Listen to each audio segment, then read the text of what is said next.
जय हिंद दोस्तों, स्वागत है आप सभी का हमारी चैनल एजुकेशन। दोस्तों बात करते हैं most awaited vacancy lab assistant की, प्रयोगशाला सहायक भर्ती की। प्रयोगशाला सहायक भर्ती का नोटिफिकेशन कब आएगा और प्रयोगशाला सहायक भर्ती से संबंधित बाकी दूसरी बातों जो भी पॉइंट्स है उनके ऊपर अपन डिस्कशन करेंगे। ठीक है, तो देखिए लैब असिस्टेंट 2024 मैंने लिखा है, लैब असिस्टेंट 2024 यानी कि भर्ती 2024 में ही आएगी। इसको बोलते हैं हिंदी में प्रयोगशाला सहायक। ठीक है, अब इतना सभी को पता है लैब असिस्टेंट कौन होता है, प्रयोगशाला सहायक क्या होता है, क्या काम करता है, ये मोस्टली सभी को पता है। नहीं पता तो कमेंट कर देना, एक दिन वीडियो जरूर बना देंगे इसके बारे में। ठीक है, अब बात करते हैं कि सर भर्ती का नोटिफिकेशन कब आएगा। सबसे बड़ी बात तो ये है, सबसे बड़ी बात तो ये है कि सर भर्ती का नोटिफिकेशन कब आएगा। ठीक है, दूसरा कि भाई एग्जाम कैलेंडर में तो शामिल नहीं है,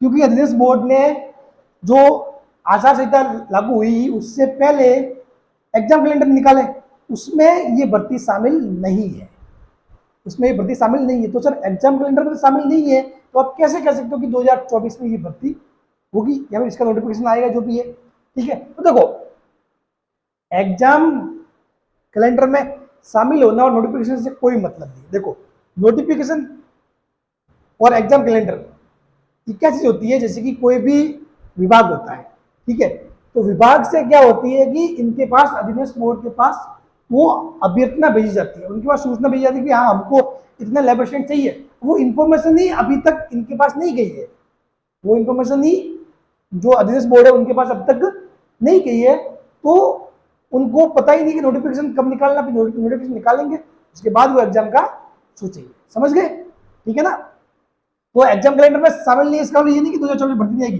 भर्ती 2024 में डेफिनेटली आएगी। ये नोटिफिकेशन आएगा कब वो भी मैं आपको बताऊंगा।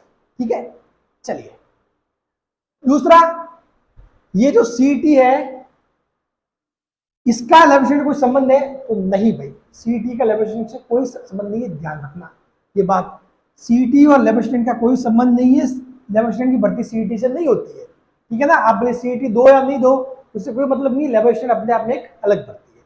ठीक है, तो लैब असिस्टेंट सीईटी में शामिल नहीं है, ये बात बड़े बड़े अक्षरों में लिख लेना, लैब असिस्टेंट सीईटी में शामिल नहीं है। ठीक है, बहुत सारे बच्चे पूछते हैं मेरे से बार बार सर सीईटी में शामिल है नहीं है, ये सीईटी में शामिल नहीं है। ठीक है ना, बात क्लियर? अब क्या सर आरएससीईटी वगैरह चाहिए, इसमें ये नहीं चाहिए होता, कुछ भी नहीं चाहिए होता है। ठीक है, तो चाहिए क्या होता है, तो पोस्ट एज क्वालिफिकेशन सिलेबस और सैलरी, इन सभी की मैं बात आपके सामने करने वाला हूं। ठीक है, देखिए पोस्ट, तो पोस्ट की बात करें तो 600 प्लस पोस्ट आएगी, जो अब तक की जानकारी के अनुसार, अब तक की जानकारी के अनुसार 600 प्लस पोस्ट आएगी, उससे कम नहीं होगी, ये ध्यान रखना। ठीक है, और जो मैं जो बात कर रहा हूं only for lab assistant science की बात कर रहा हूं, लैब असिस्टेंट साइंस वाले की बात कर रहा हूं, ज्योग्राफी एंड होम साइंस वाले की बात मैं नहीं कर रहा हूं अभी। ठीक है, ओनली फॉर 600 प्लस पोस्ट किसकी बात कर रहा हूं, लैब असिस्टेंट साइंस की। ठीक है, योग्यता, तो योग्यता रहेगी, सॉरी ये तो एज है, मैं आपको योग्यता के बारे में बताऊंगा। योग्यता है 12th पास, योग्यता 12th पास।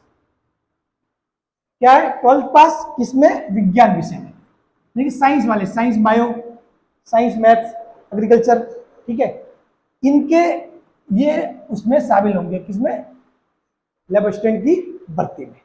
बात क्लियर? ठीक है, अब एज की बात करें तो एज क्या है, 18 से 40 वर्ष, 18 से 40 वर्ष, और ये मानी कब से जाएगी, 1/1/2025 से।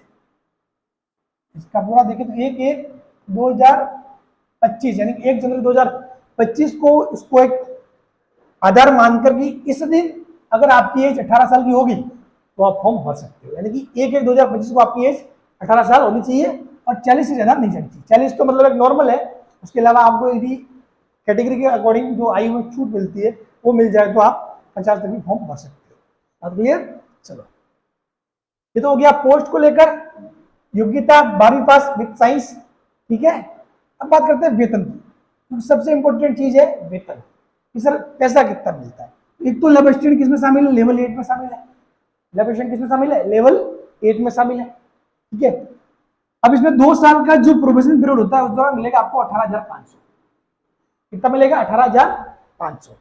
और 2 साल का जो पीरियड खत्म होगा उसके बाद बेसिक प्लस डीए मिलकर आपको 35,000 प्लस सैलरी मिलेगी। ठीक है, ये कब की बात कर रहा हूँ, 2000 मतलब 2 साल के बाद की बात कर रहा हूँ।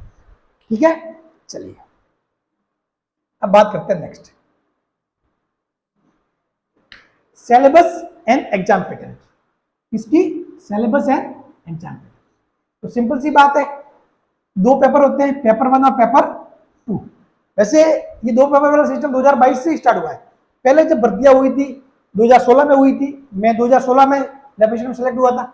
ठीक है, तो 2016 2018 इनमें पैटर्न दूसरा था, इसमें पैटर्न था अलग।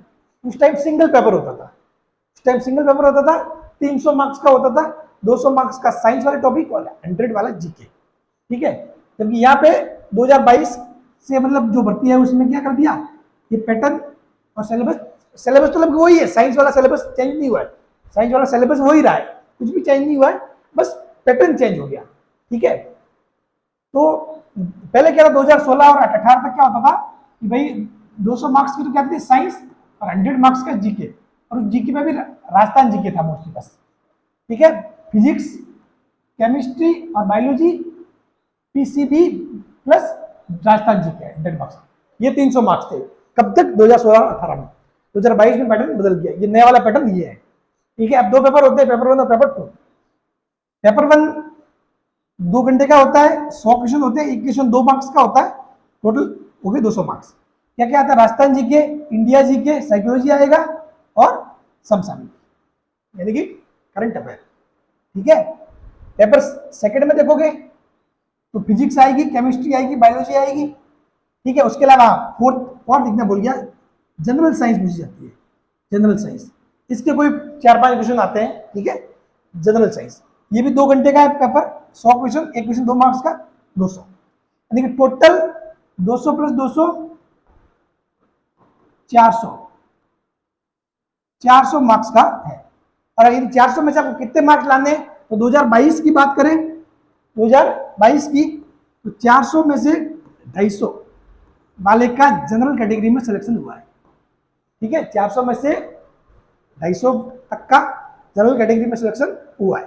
ठीक है, तो यानी कि मतलब जो कट ऑफ है वो कितनी रहती है, 60% के आसपास। तो मोस्टली यही रहती है, सारे एग्जाम में कट ऑफ 60 से 70% के आसपास ही रहती है। ठीक है, ये है सिलेबस और syllabus and exam pattern. Clear, अब देखते हैं कि सर भर्ती का नोटिफिकेशन कब आएगा, ये बता दो। सबसे इंपॉर्टेंट बात तो यही है। तो देखिए, भर्ती का जो नोटिफिकेशन है वो आपके जैसे ही 4 जून को रिजल्ट आएगा, फिर आचार संहिता हट जाएगी, उसके बाद इसके नोटिफिकेशन आएंगे। ठीक है, यानी कि मतलब जुलाई या जुलाई के बाद नोटिफिकेशन आएंगे, ये गारंटी है। तो सर एग्जाम देखो, एग्जाम में स्टार्टिंग से चिल्ला रहा हूं, एग्जाम आपके दिसंबर 2024 या फिर जनवरी 2025 यहाँ एग्जाम होंगे। और जैसे ही नोटिफिकेशन आएगा उसके बाद आपको ज्यादा टाइम मिलेगा नहीं, 3 महीने का टाइम मिलेगा। ठीक है, तो इस 3 महीने के टाइम में आपको पूरा कवर करना होगा। तो इसीलिए ध्यान रखना, ओनली फॉर 3 मंथ। 2022 में भी ऐसा ही हुआ था। 2022 में मार्च मंथ में क्या आया था, नोटिफिकेशन आया था, और अप्रैल मई एंड जून में तो एग्जाम हो गए थे। बात क्लियर? ठीक है, तो 3 महीने का समय मिलने वाला है, और सिलेबस छोटा नहीं है, बहुत बड़ा है, 3 मंथ का।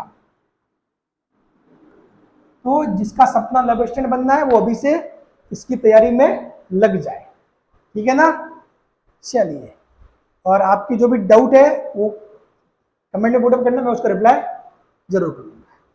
थैंक यू सो मच, और फिर अपनी फिजिक्स की क्लास भी स्टार्ट जल्द ही करेंगे। Thank you.